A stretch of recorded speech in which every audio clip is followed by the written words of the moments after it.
Hola, mi nombre es Abigail Torres Bellejín y yo les voy a compartir el método de conservación de la refrigeración. Este método de conservación es bastante antiguo. Se remonta desde la prehistoria. Antiguamente, las personas lo que hacían era que almacenaban sus productos perecederos como carnes, pescados, en unas cuevas frías y en nieve. Después, para la antigua Grecia y el Imperio Romano, lo que hacían era esta nieve la amontonaban en unos pozos, o sea, cavaban hoyos en la tierra y esos pozos de nieve los aislaban con paja y ramas para que no saliera el calor.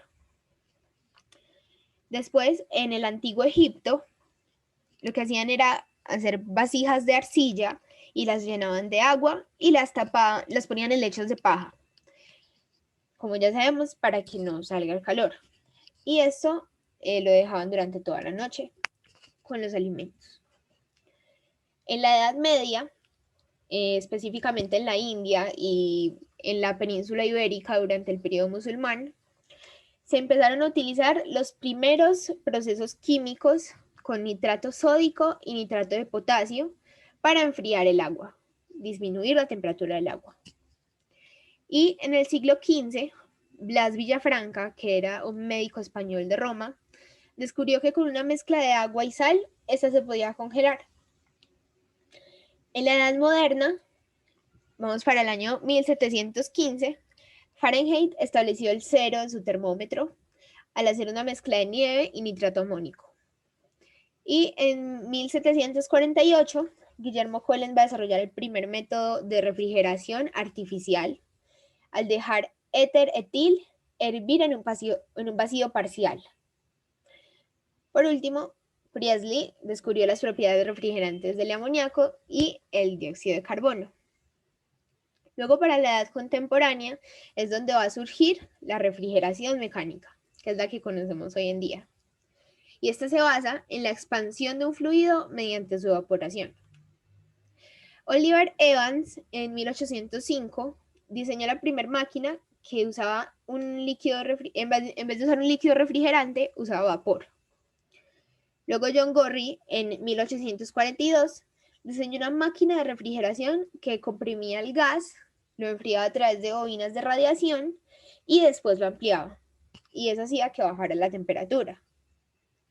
Y por último, James Harrison y Ferdinand Carré inventaron un sistema más complejo todavía, a través del amoníaco. Y desde entonces surge el transporte refrigerado, que es lo que permite conservar la cadena de frío. ¿Cómo es la refrigeración en la actualidad? Sabemos entonces que hay dos tipos de refrigeración. El primer tipo es la refrigeración natural. Que esta es la que usa el hielo seco, la nieve, para refrigerar los alimentos. Y la refrigeración mecánica, que como ya dijimos, esta consiste en usar un líquido refrigerante a través de un ciclo de refrigeración, que va a seguir la secuencia de comprensión, condensación, expansión y evaporación. Esto lo que hace no es crear frío, eso va en contra de las leyes de termodinámica. Lo que hace es extraer y eliminar el calor de los cuerpos, expulsarlo. Y esto lo hace a través de esta sustancia refrigerante que está cambiando constantemente de estado líquido a gaseoso y en ese proceso va a absorber y evaporar el calor. Ahora, hay también varios tipos de utilizar este sistema de frío dependiendo de su intensidad. Eso puede ser refrigeración, congelación o ultracongelación. En este caso, solo nos vamos a concentrar en la refrigeración. Entonces, ¿qué equipos y productos se deben conservar bajo este método?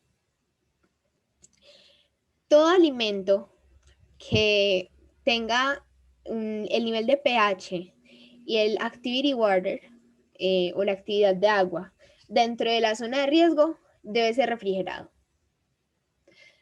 La refrigeración lo que busca es conservar estos alimentos durante una vida útil más larga.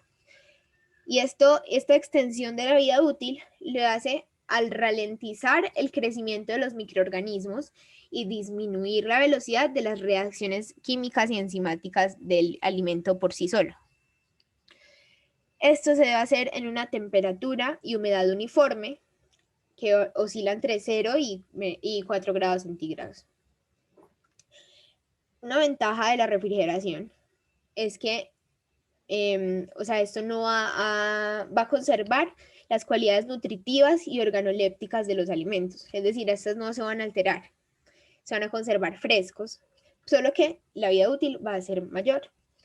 Sin embargo, debemos tener muy presente que la refrigeración no elimina los microorganismos, solamente ralentiza su crecimiento. Pero aún así, esto va a ser un método de conservación a corto plazo porque van a seguir teniendo una caducidad. Entonces, entre estos alimentos, los más destacados que tienen esta zona de riesgo son las carnes y aves, la leche, los productos lácteos, los huevos, los mariscos, los pescados, etc.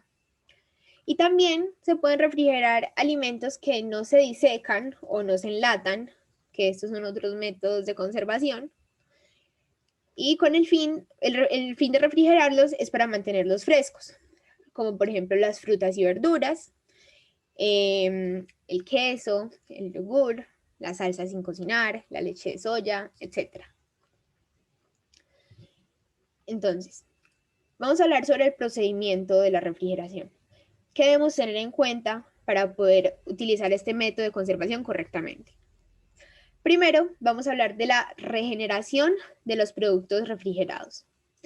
Sabemos que una vez nosotros refrigeramos un producto, este va a bajar su temperatura y por lo tanto cuando nosotros lo vamos a volver a usar, bien sea dependiendo si es fresco o cocinado, vamos a tener que cambiar su estado actual.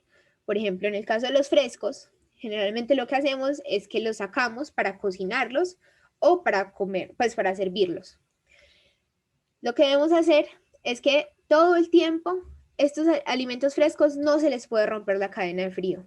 El único momento en que los vayamos a sacar de la refrigeración es en el momento en que sea necesario utilizarlos. ¿Por qué?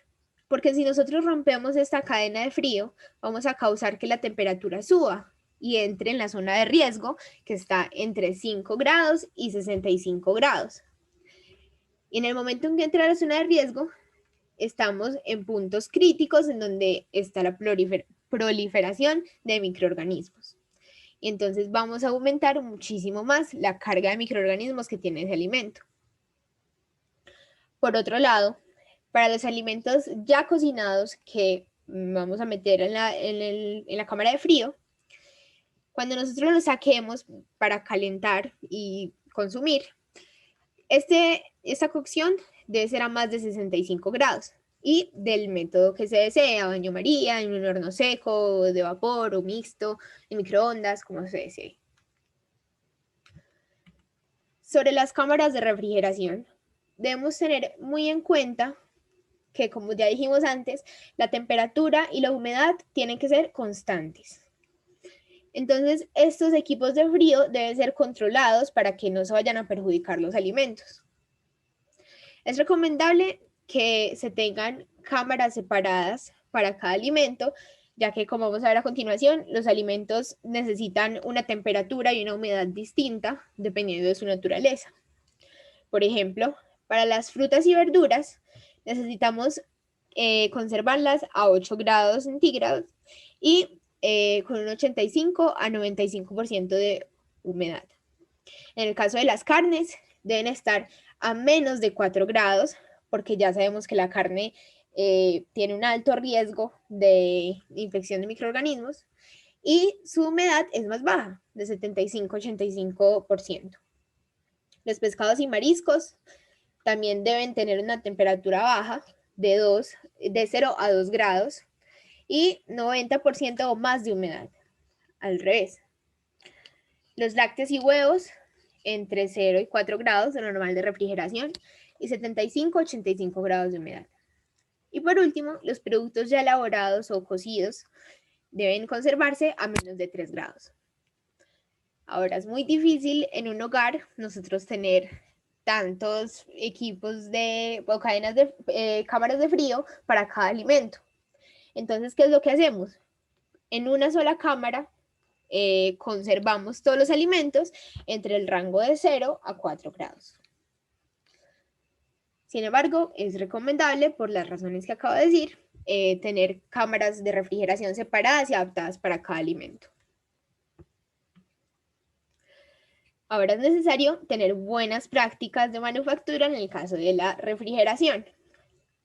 Entonces, para el almacenamiento de alimentos en las cámaras de frío debemos tener en cuenta, primero, que tenemos que mantener la cadena de frío. Si esa cadena de frío se llega a romper en algún punto, esto es la puerta abierta para que se empiecen a proliferar los microorganismos en estos alimentos. Por eso a toda costa se debe mantener en el transporte, en la distribución, en todo momento. Respetar las fechas de consumo y caducidad a través de etiquetas y una correcta organización en la nevera o en la cámara de frío en la que se encuentre. Proteger adecuadamente los alimentos, esto es muy importante para evitar contaminación cruzada, que los alimentos estén correctamente empacados, bien sea en tapas con cierre hermético, envueltos, pero que no estén, pues, o sea, que estén bien protegidos. También almacenar los alimentos crudos y cocidos separados. Como ya nos explicaron en clase, esto es una causa muy común de contaminación cruzada. Por eso se debe tener mucho cuidado de, aparte de que tener una muy buena protección de sus alimentos, también que estén en lugares separados. También se debe tener en cuenta que la nevera, cualquier cámara de frío, debe estar limpiándose y desinfectándose regular, constantemente. Tiene que tener un cronograma. ¿Sí? Y esto es porque al tener una buena higiene, vamos a evitar la transmisión de microorganismos de la misma cámara hacia los alimentos. Los vegetales se recomienda poner en la parte inferior de la nevera porque como ya vimos antes, estos no necesariamente están en una zona de riesgo, estos se pueden mantener afuera de la nevera, pero nosotros los introducimos para mantenerlos frescos por más tiempo. Entonces, como estos solamente necesitan 8 grados de temperatura, nosotros los ponemos en la parte más baja de la nevera para que estén en la parte menos fría. Y por último, debemos tener muy presente que los alimentos deben estar alejados de las paredes, del techo y del suelo de la nevera para que pueda haber un correcto flujo de aire y se mantenga la temperatura y la humedad correspondiente que se requiere. Por último, como ya hemos visto, es muy importante tener un control de temperaturas, un registro diario de la temperatura y la humedad de la nevera o de la cámara de frío. Y esto es porque nosotros debemos garantizar que haya una temperatura y una humedad adecuadas para conservar los alimentos. Entonces, este registro lo vamos a hacer de los datos que nos aporten el termómetro y el higrómetro de cada cámara. En caso de que en estos registros se encuentren oscilaciones, eso nos va a permitir estar conscientes si hay un mal funcionamiento del equipo, si de pronto hubo una negligencia humana y alguien dejó la puerta abierta y se escapó la temperatura y la humedad, para poder corregir el problema. Y listo. Eso es la refrigeración. Muchas gracias.